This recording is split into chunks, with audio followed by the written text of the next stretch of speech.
ओम शांति। वाणी चल रही थी 1668, दूसरे पेज के मध्य में बात चल रही थी देवताओं में और मनुष्यों में रात दिन का फर्क है। देवताएं अर्थात दिव्यता में रहने वाले, दिन में रहने वाले, और मनुष्य अर्थात अंधेरे में रहने वाले।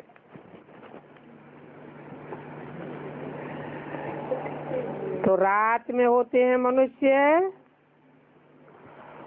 और दिन में होते हैं देवताएं।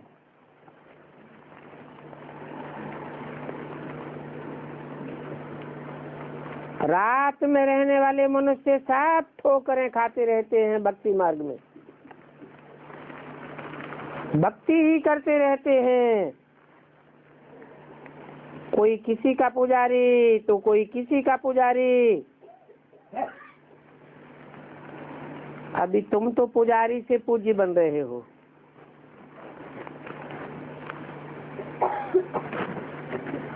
वहाँ सतयुग त्रेता में वेद शास्त्र आदि कुछ भी नहीं होते हैं, भक्ति का नाम भी नहीं होता है, क्योंकि वहाँ तो सभी देवताएं हैं। दिव्य आत्माएं हैं। मनुष्य होते हैं भक्त, अंधेरे में भटकते हैं, और वो मनुष्य ही फिर देवता बनते हैं भगवान के आने पर। वो होती है दैवी दुनिया, और इनको कहा जाता है आसुरी दुनिया।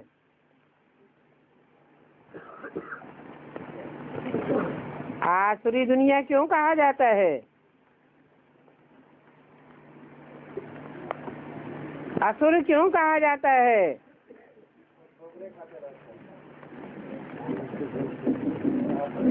क्योंकि सुर में सुर मिलाकर नहीं चलते हैं, सब एक दूसरे टकराते रहते हैं। तो एक है राम राज्य और दूसरा है रावण राज्य। आगे तुम्हारी बुद्धि में भी ये बातें नहीं थी कि राम राज्य और रावण राज्य किसको कहा जाता है। ये रावण कब आया कुछ भी पता नहीं था। कहते हैं कि लंका समुद्र में डूब गई।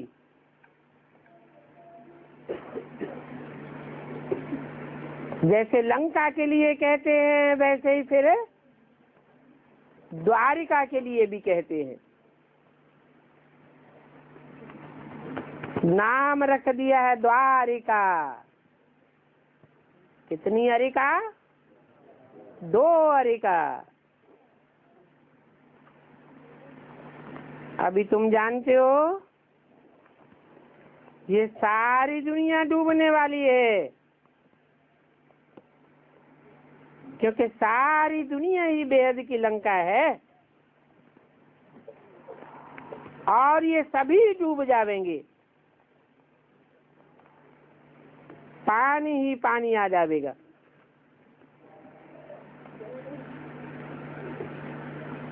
बाकी स्वर्ग वो कभी डूबता थोड़े ही है।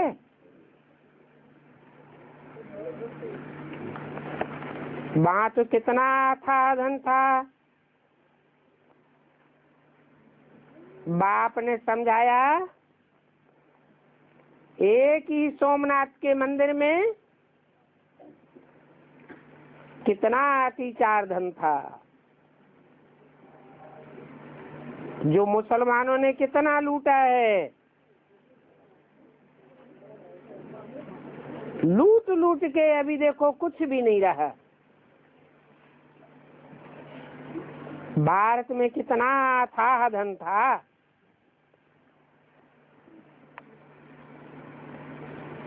इस भारत को ही स्वर्ग कहा जाता था।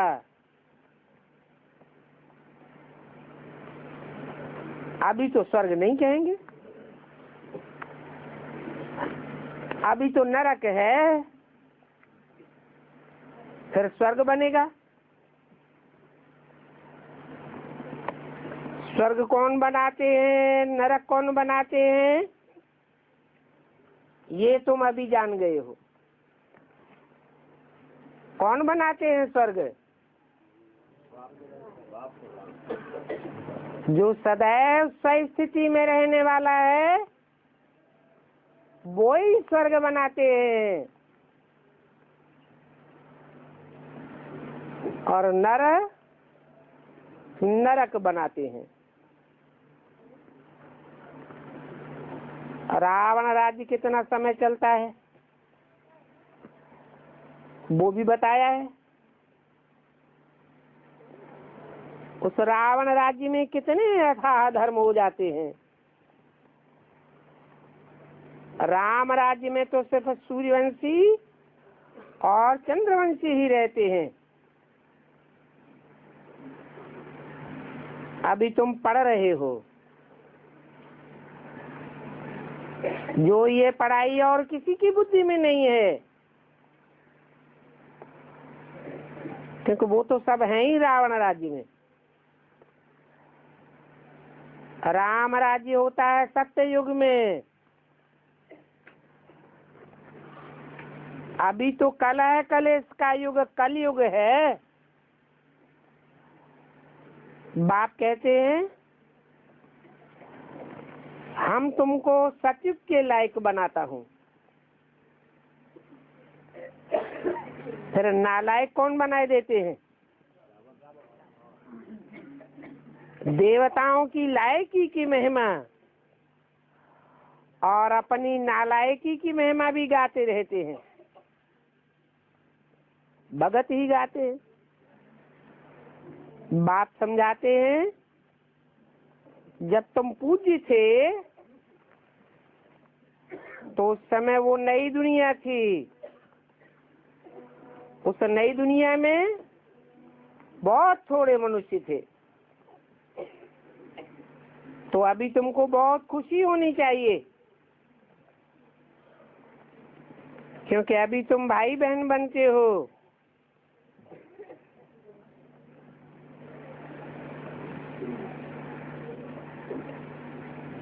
वो दुनियावी भाई बहन कहते हैं कि ये घर फिटाते हैं। जो अभी कहते हैं वो कल फिर कहने लगेंगे। यहाँ तो अच्छी शिक्षा दी जाती है, आ करके शिक्षा लेने लगेंगे, क्योंकि यहाँ आने से समझते हैं कि ये नॉलेज तो बहुत अच्छी है। अर्थ को समझ जाते हैं, जान जाते हैं कि भाई बहन बने बगैर पवित्रता कहाँ से आवेगी। और भाई बहन तो एक बाप के बच्चों को ही कहा जाता है। सारा पवित्रता उस पर मदार है। और बाप आते भी मगध देश में है। ये मगरमच्छों का देश है। मगरमच्छ किस लिए प्रसिद्ध है? सारी मछलियों को हप कर जाता है। बहुत गिरा हुआ देश है।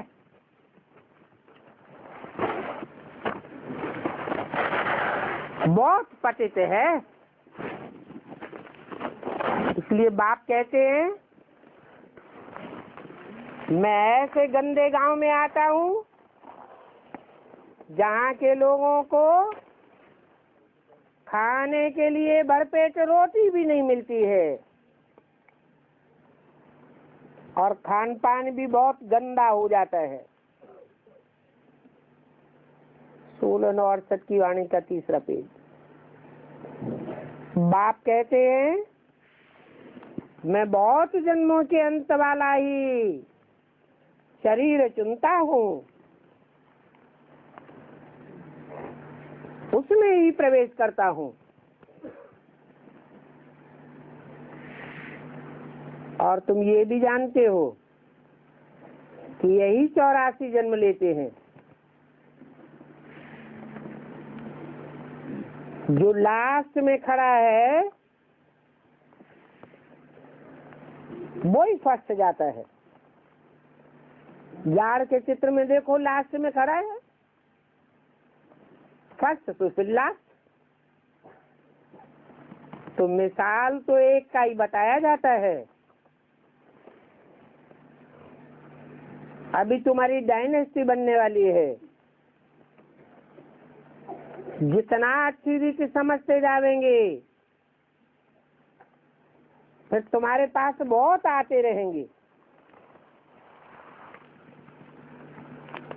अभी अच्छी रीति नहीं समझते हैं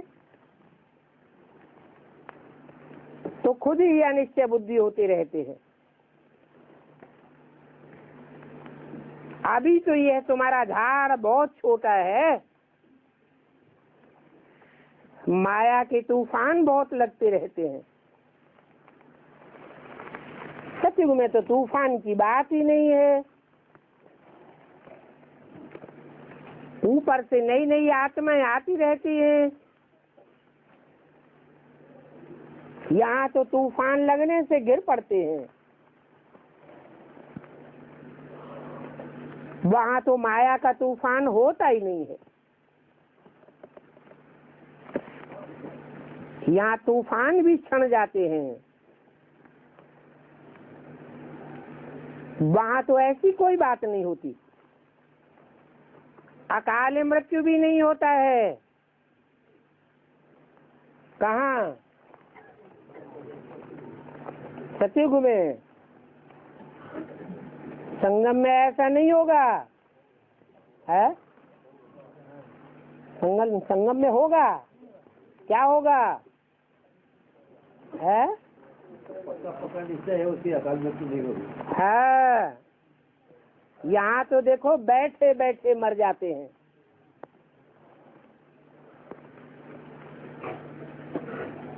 तो देखो तुम्हारा यहाँ माया के साथ युद्ध है तो माया भी बहुत हैरान करती है। सतयुग में ये नहीं होगा।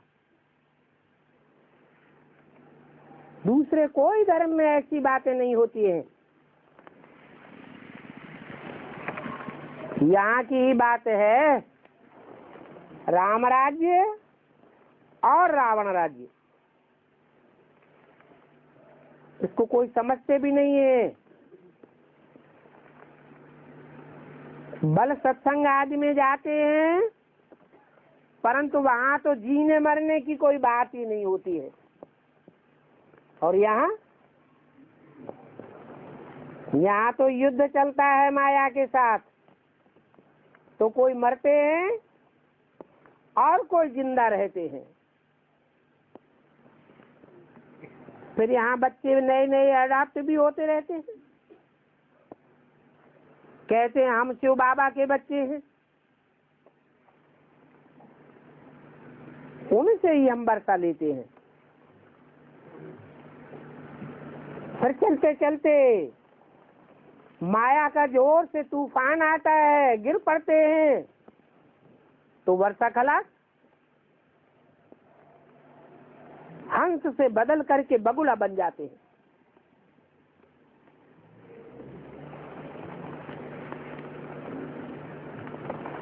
बगुला क्या करता है?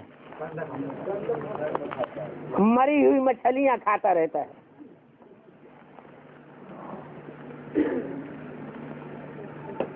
फिर भी बाप रहमदिल है। तो बच्चों को समझाते रहते हैं। कोई समझाने से फिर चढ़ पड़ते हैं। थमे रहते हैं। जो लगातार थमे रहते हैं उनको कहेंगे महावीर, हनुमान। तो महावीर महावीरनिया हो,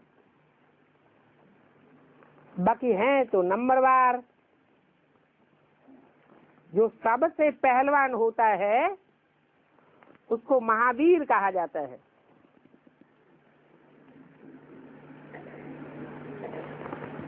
आदिदेव को भी महावीर कहते हैं। कौन से धर्म में? जैन धर्म झाड़ में क्यों नहीं दिखाया है? बौद्ध धर्म दिखाया है। कहते हैं 2500 वर्ष पहले बौद्ध धर्म का बहुत प्रचार हुआ था।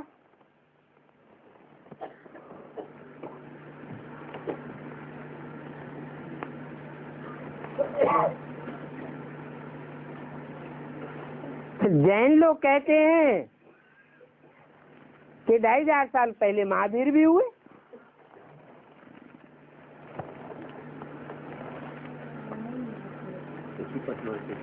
पचास वर्ष का अंतर दिखाते हैं।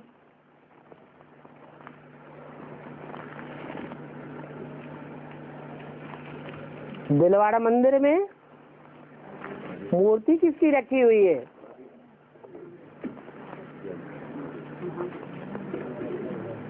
बाप कहते हैं कि महावीर कहो, आदिदेव कहो, एक ही है। ऐसे नहीं कि षष्ठी के आदि में महावीर हुए, वो आदिदेव हुए और 2500 साल पहले महावीर हुए। अंतिम तीर्थंकर बताते हैं नहीं, आदिदेव को ही महावीर कहा जाता है। जैसे हिंदुओं में 24 अवतार बताए दिए, जैनियों ने भी फॉलो कर लिया, 24 तीर्थंकर बताए दिए।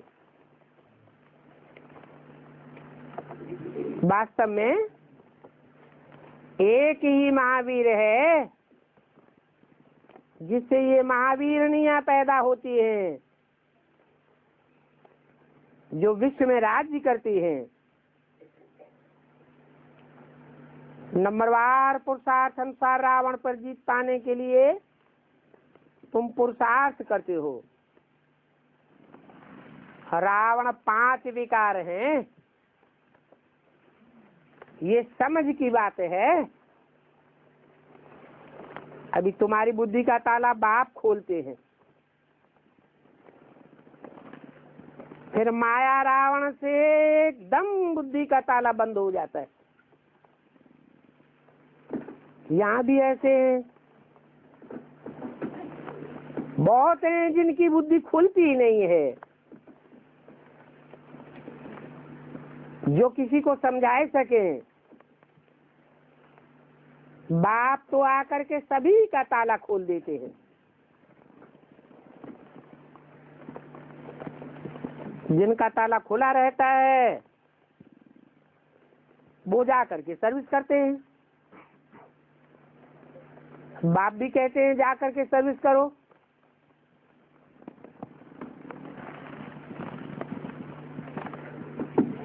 सन्नार की दुनिया में जो गटर में पड़े हुए हैं उनको निकालो। ऐसे तो नहीं कहते तुम खुद जा करके गटर में गिर जाओ। तुम भी बाहर निकलो और औरों को भी निकालो। जानते हो इस विषय वैतरणी नदी में अपार दुख हैं, अभी अपरम अपार दुखों में चलते हैं।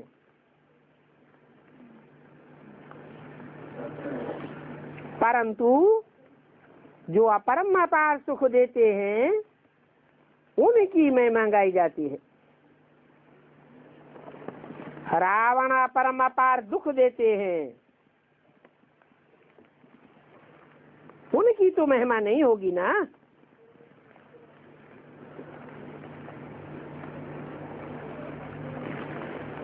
रावण को कहा जाता है असुर।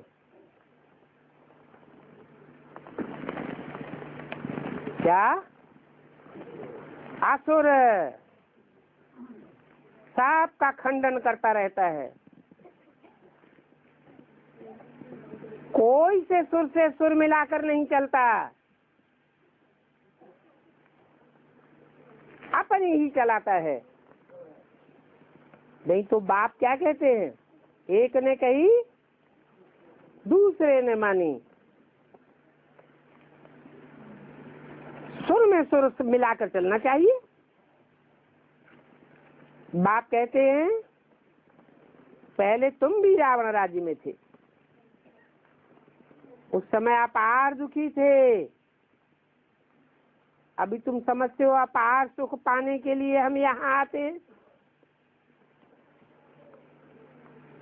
तो तुमको कितना अपार सुख मिलता है। तो सोचो कितनी खुशी रहनी चाहिए, और फिर खबरदार भी रहना चाहिए, क्योंकि पोजीशन तो नंबरवार होते हैं ना। हर एक एक्टर का पोजीशन अलग अलग होता है। सभी में ईश्वर तो नहीं हो सकता।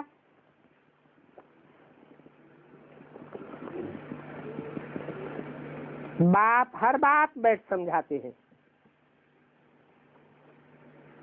तुम बाप की रचना के आदि मध्य अंत को जान जाते हो, परंतु नंबरवार पुरुषार्थ अनुसार जानते हो।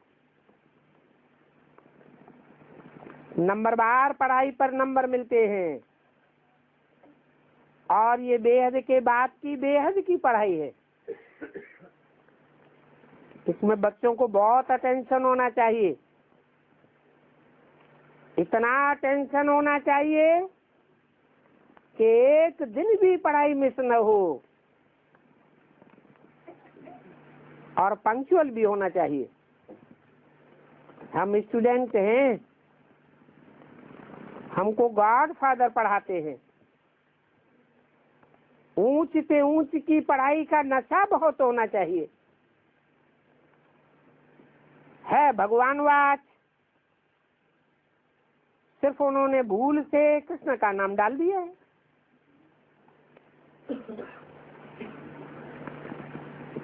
भगवानवाच कृष्ण को समझ लिया है, क्योंकि कृष्ण नेक्स्ट टू गॉड है। बाप के बाद में बड़ा है श्री कृष्ण।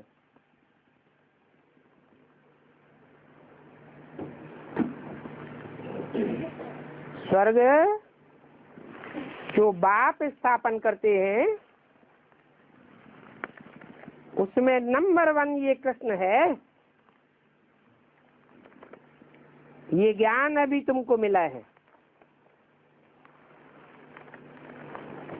नंबरवार पुरुषार्थ अनुसार अपना कल्याण भी करते हो और दूसरों का भी कल्याण करते हो। जो कल्याण करने वाले हैं, विश्व कल्याणकारी बाप के बच्चे हैं, उनको सर्व से बगैर का सुख नहीं आवेगा।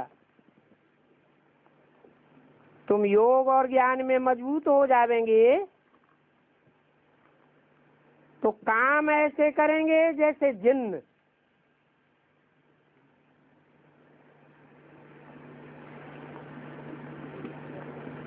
क्या नाम दिया?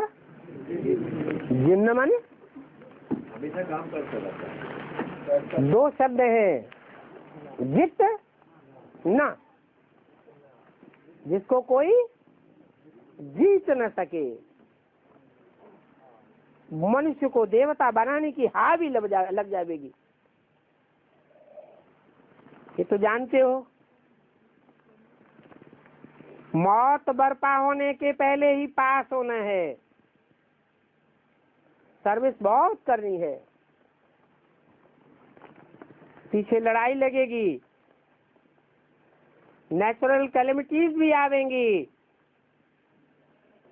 उनको कहा जाता है खुदाई आपदाएं। तो तुम जानते हो कि साइंस की आपदाओं और खुदाई आपदाओं में भी फर्क है। वो तो बाम साध मनुष्य मनाते हैं जिससे विनाश होता है, ये अर्थक्वेक आते हैं, फ्लड्स आदि होते हैं, मूसलाधार बरसात होती है। तो ये कोई मनुष्य का काम है क्या? हाँ, साइंस भी मदद करती है विनाश में, फिर ये नेचुरल कैलेमिटीज भी मदद करेंगी। और तुम्हारी नई दुनिया तो स्थापन होनी ही है।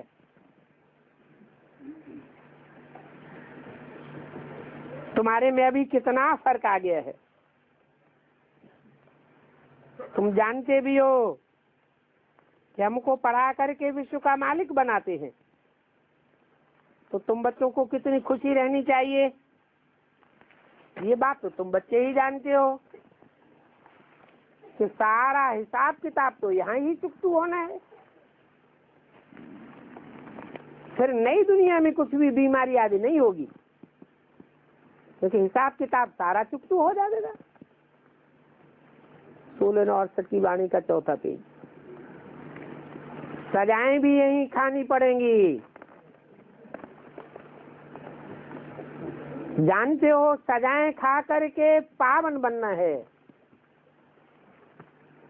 हर एक का अपना अपना अलग अलग पुरुषार्थ है, तो दूसरों का ख्याल हम क्यों करें? जो पुरुषार्थ नहीं करेंगे वो पावन भी नहीं बनेंगे। नंबरवार तो जरूर चाहिए। स्वर्ग में ऐसे थोड़े ही है सिर्फ एक ही राजा रानी होते हैं, उनों की दास दासियां भी तो होती है ना। साहूकार प्रजा होगी, गरीब प्रजा होगी, मीडियम प्रजा होगी, वो तो बनते रहते हैं, तुम देखते भी रहते हो। पिछाड़ी में तुमको सब साक्षात्कार हो जाएंगे कि किसने कितनी मेहनत की है और मेहनत करने वालों को उसका फल कितना मिलना है। ऐसे नहीं कि तुम पढ़ाई पढ़ करके ऐसे ही चले जाएंगे, पहले पता लगेगा रायल घराने के कौन होंगे, वो सब प्रकार का साक्षात्कार होता रहेगा। इसे बताते हैं ना, अखबारों में आता है। इस दुनिया में सबसे साहूकार कौन है, फिर उनका नाम निकालते हैं। अभी तुम जानते हो ये तो पुरानी दुनिया ही खत्म हो जाएगी। कौन सी पुरानी दुनिया? जिसमें अखबारों में बड़े बड़े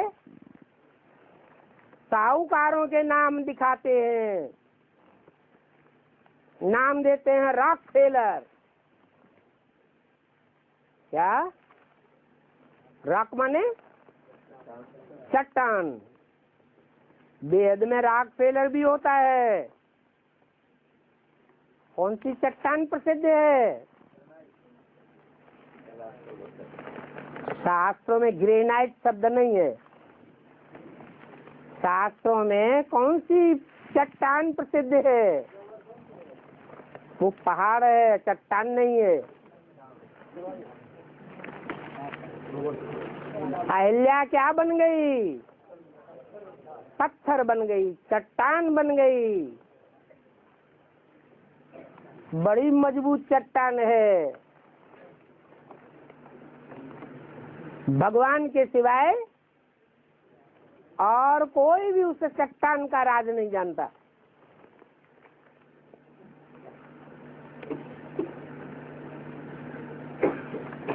उसे माया कहते हैं। माया एक चट्टान के मुआफिक दृढ़ रहती है। बच्चों में भी पुरुषार्थ के मामले में ऐसी दृढ़ता आनी चाहिए। ऐसे बच्चे ही चट्टान को भी फेल कर देते हैं। इसलिए बाबा कहते हैं माया भी तंग आ चुकी है। माया भी अब थक चुकी है। तो अभी तुम जानते हो ये माया रावण की पुरानी दुनिया खत्म हो जानी है। कितने बड़े बड़े मंदिर ठिकाने आदि बनाते रहते हैं। पैसे तो बहुत है ना। तुम बच्चों को मालूम है ये सभी खलास हो जाएंगे। मनुष्यों को तो कुछ भी पता नहीं है। उन्होंने तो शास्त्रों से सुना है अभी 40,000 वर्ष पड़े हैं तो घोर अंधियारे में है। कल्प कल्प ऐसा होता रहता है। वो घोर अंधियारे में रहते हैं और तुम बाप से वर्षा लेते रहते हो। बाप कहते हैं कल पहले भी तुमने मेरे से वर्षा लिया था। किसने?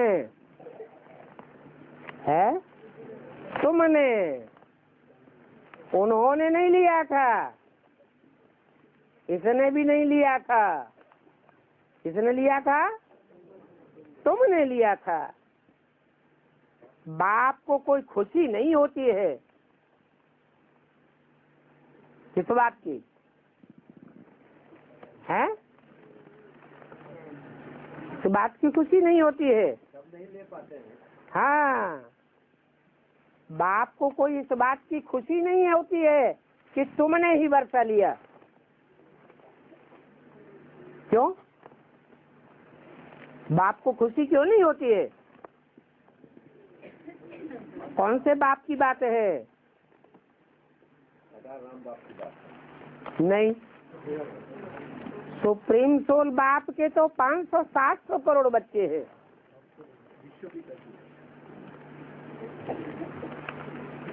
सब कोई वर्षा नहीं लेते हैं। तुम बच्चे बाप के सन्मुख आते हो तो तुमको वर्षा मिलता है। हाँ, बाप पढ़ाते हैं तो खुशी तुमको होती है। शिव बाप तो कहते हैं ये तो मेरा ड्रामा में नूंद है पार्ट बजाना, तो मैं भी पार्ट बजाने आता हूँ, क्योंकि मेरे सिवाय और तो कोई ड्रामा के पार्ट का राज नहीं बता सकता। तो बाप को कोई भी बात का आश्चर्य नहीं लगता है। जानते हैं ये सृष्टि का अनादि चक्र फिरता रहता है। ये राम राज्य और रावण राज्य का खेल है जिसको मैं ही जानता हूँ और कोई भी नहीं जानता। क्यों? हाँ, सब जन्म मरण के चक्र में आते हैं। मैं जन्म मरण के चक्र में नहीं आता हूँ, तो मुझे हर्ष शोक कुछ भी नहीं होता है। तुमको हर्ष होता है सुख धाम में और शोक होता है दुख धाम में। मैं तो हर्ष और अमर्ष, सुख दुख दोनों से न्यारा हूँ। तुम जानते हो कि सुखदाम किसको कहा जाता है? वो भी शिव बाबा तुमको सुनाते हैं, जैसे तुमको सुनाते हैं ये भी सुनते रहते हैं। कौन? आवाज निकलता है तो इनके कान भी सुनते हैं। आवाज तो मुख से निकलता है ना। तो यादगार में जहाँ तहाँ गौ मुख बनाए दिए है।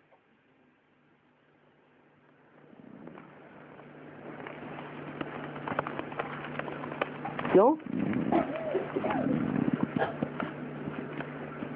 गौ मुख क्यों बनाए दिए है? क्योंकि काम तो माँ का है सृष्टि करने वाला। भक्त लोगों ने बनाया है। भक्त लोग समझते हैं कि माँ ही सुनाती है, गौ माता सुनाती है, परंतु वास्तव में सुनाने वाला तो भगवान है। कृष्ण तो बच्चा है, रचयिता नहीं है, रचना है। रचना सुनाने वाली नहीं है, वो तो सुनने वाली आत्मा है। सुनाने वाला तो एक रचयिता बाप है। तो बाप को पढ़ाने के लिए मुख ही काम में आता है। तो उन्होंने गौ मुख बनाई दिया है, पहाड़ों पर जाकर बनाया है। समझते हैं गौ मुख से गंगा निकली।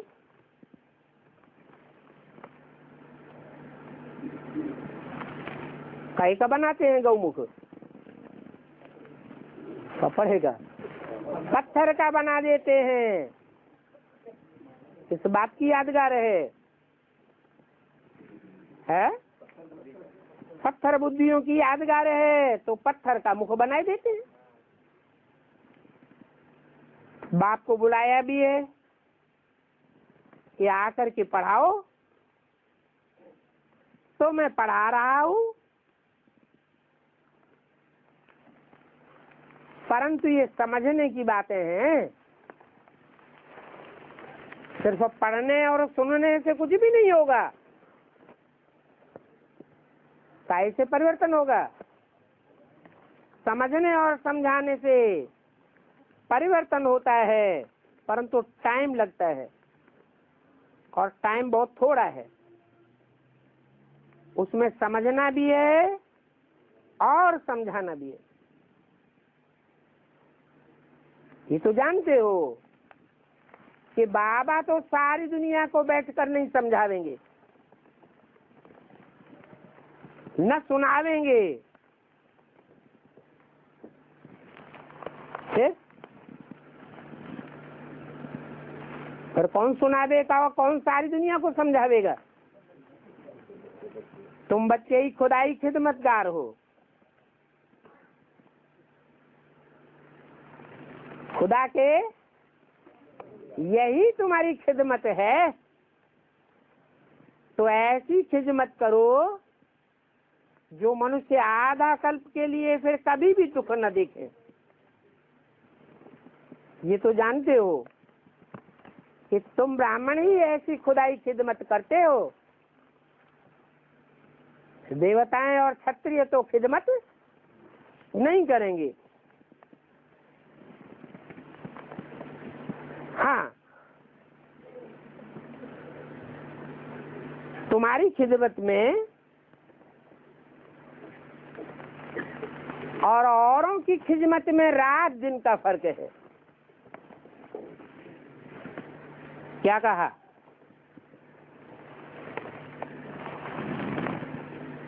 मनुष्य कोई खिदमत थोड़े ही करते हैं, वो तो दुखी देते आए हैं। ये जो सोशल वर्कर्स कहे जाते हैं वो क्या सर्विस करते हैं? मान लो हॉस्पिटल खोलते हैं, तो हॉस्पिटल खोलने से क्या बीमारियां खत्म हो जाती हैं? है और ही बढ़ती जाती हैं। डॉक्टर और ही बढ़ते जाते हैं, दवाइयां और ही बढ़ती जाती है। तो उनको भी समझाना चाहिए कि हम तो ऐसी दवाई देते हैं जो दुनिया में 2500 वर्ष के लिए फिर कब बीमारी पैदा ही नहीं होगी। हम मनुष्य को देवता बनाते हैं। हमारी ये ईश्वरीय मिशन है नर को नारायण जैसा बनाने की। तुम्हारी तो आसुरी मिशन है। और नाराज नहीं हो जाएंगे?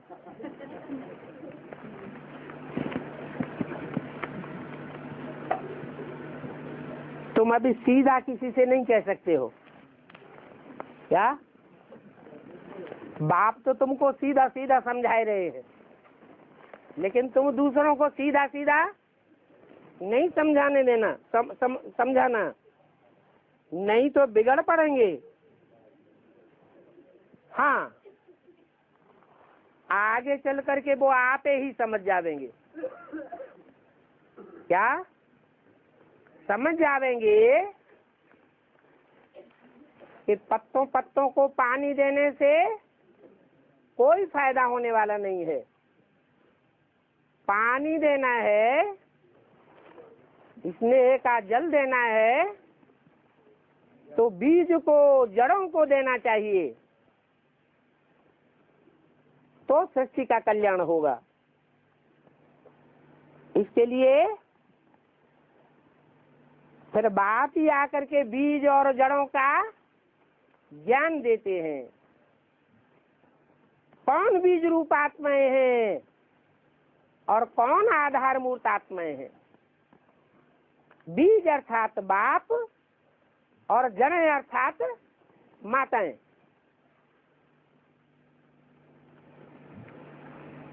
भारत में दोनों ही गाए जाते हैं। रुद्रमाला भी गाई हुई है और विजय माला भी गाई हुई है। तो आगे चल करके समझ जाएंगे। मनुष्यों को ये पता नहीं है कि हम आसुरी संप्रदाय हैं। हाँ, देवताओं के आगे जाकर कहते हैं हम नीच पापी कपटी असुर हैं। अपने गुण अवगुण खुद ही उनके आगे वर्णन करते रहते। बाप समझाते हैं कि तुम कैसे पूज्य से पुजारी बने हो। अभी फिर पुजारी से पूज्य बनना है।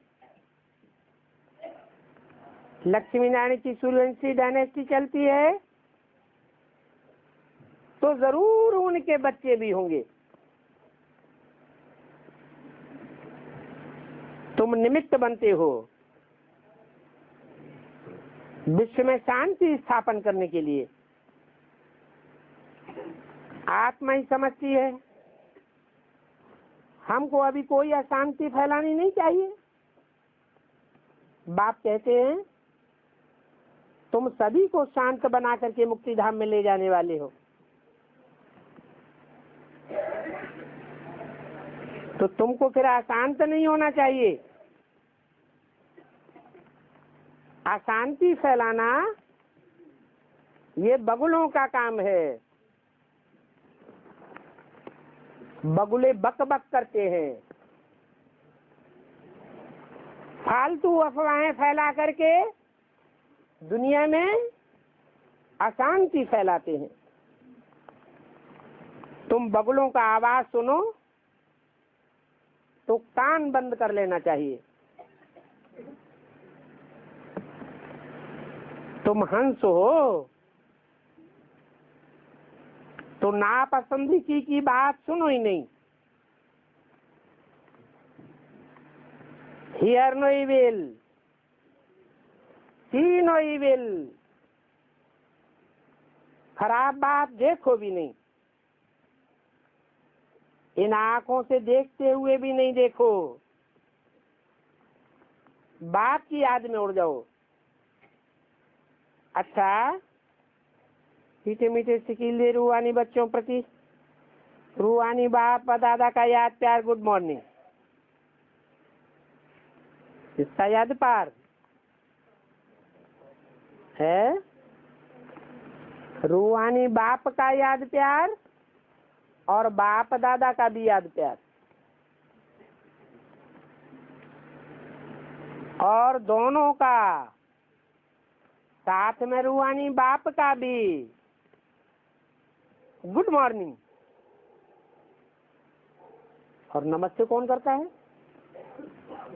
रूहानी बाप का रूहानी बच्चों को नमस्ते। क्यों? बाप दादा नमस्ते क्यों नहीं करते हैं? अच्छी चीज है क्या? हाँ, नहीं, सच्चाई तो ये है, जिसको रथ है उसको स्वार्थ जरूर होता है, रथ नहीं है तो स्वार्थ नहीं है। शिव बाप को रथ नहीं है तो मान मर्तबा लेने की कोई आस नहीं है, इसलिए बच्चों को नमस्ते करते हैं खुद ही, और बाप दादा को बोला गया याद प्यार और गुड मॉर्निंग। तुम्हारा जो सवेरा आए वो सतगुरु की अच्छा सवेरा आए, जो नया दिन आए वो खुशी का दिन आए, कोई दुख की बात तुम्हारे सामने ना आए। ओम शांति।